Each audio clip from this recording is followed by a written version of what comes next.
Hi guys! Good morning! It's Mia Kaloka. Welcome back to my channel. Medyo kahihilamos ko lang guys. Okay, kagising lang natin. It's so early in the morning. Sinasabi nila hindi tayo nagigising ng maaga. No! Maaga po tayo nagigising. It's around 7 a.m. And then, Noni, may sponsor tayo guys. Yes.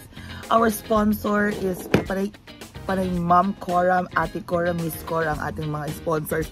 Okay, our sponsor for today is, she specifically instructed na nagbigay siya for lunch ng ating mga trabahante today. Ayan, so mapapakain natin sila. Our trabahante talaga is masarap din naman pagkain. Usually fish. Kasi yung fish dumadaan lang doon sa my site. Doon na kami bumibili. But now, of course, may sponsor tayo. So, surprise natin sila. Okay, surprise natin sila. Ilagay natin sa sa box. U-box. So, surprise natin. Magpapata tayo or sarap. So, adobong pata or whatever. Basta may sabaw. So, we'll see. Kasi pag dinala mo yung karne doon, pag-uusapan nila kung anong gusto nila. Gusto nila may sabaw, basoy, lauya, adobong pata, ganyan-ganyan doon. So, we'll see. Pero at least today, pata po ang ating bibilhin. O, diba? Medyo gusto nilang enjoy. Pero alam mo, ang favorite talaga ng mga yon, kinilaw. Kahit araw-araw doon sila magkinilaw. Ano to? Ulam o pulutan? Anyway, guys. Tara na non. Come on, wake up. Okay, let's go to the market. We'll see you later, guys.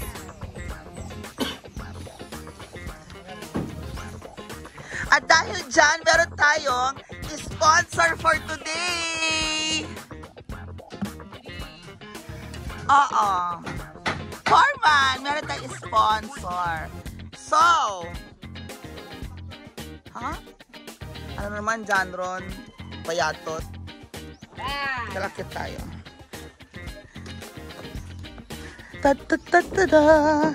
Foreman, 5-man or 4-man.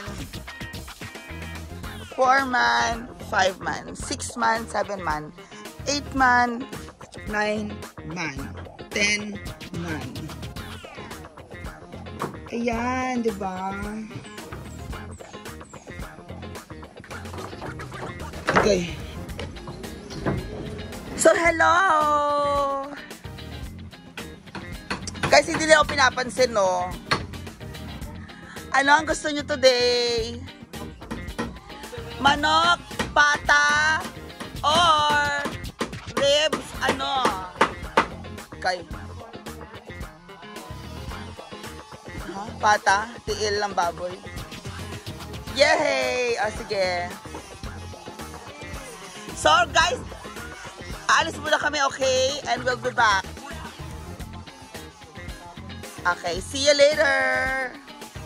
So eto na nga guys, ang gusto daw talaga nila is pata. Papata. So let's papata. So Nono, let's go na. Bibili daw tayo ng pata. Okay, so let's go.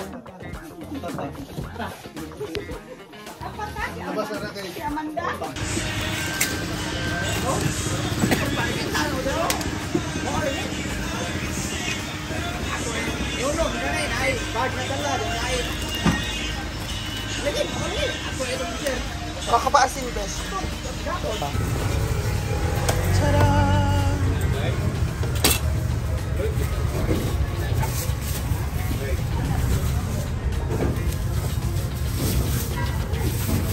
Ay, teka.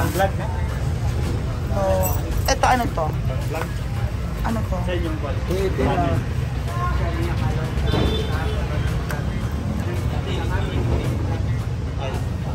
Ito, dito, magkano dito?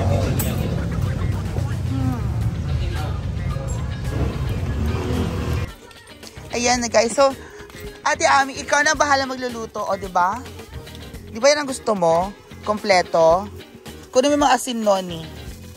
Yung ano dyan, yung pork, oh. That's 1.5 kilo. Kunin mo yung asin para, oo. Pahiramin mo yung ano kay Noni. O, diba? Kompleto na. Masaya ka na? Masaya ka na? Have Red Riding Hood. So, si Ate Ami na ang magluluto ng kanilang pata, guys. Thank you so much. Ate Ami, halika muna dito. Mag-thank you tayo. Ate Cora of Norway. Okay? 1, 2, 3. Thank you, Ate Cora of Norway. Ayan. Sige na, magluto ka na doon.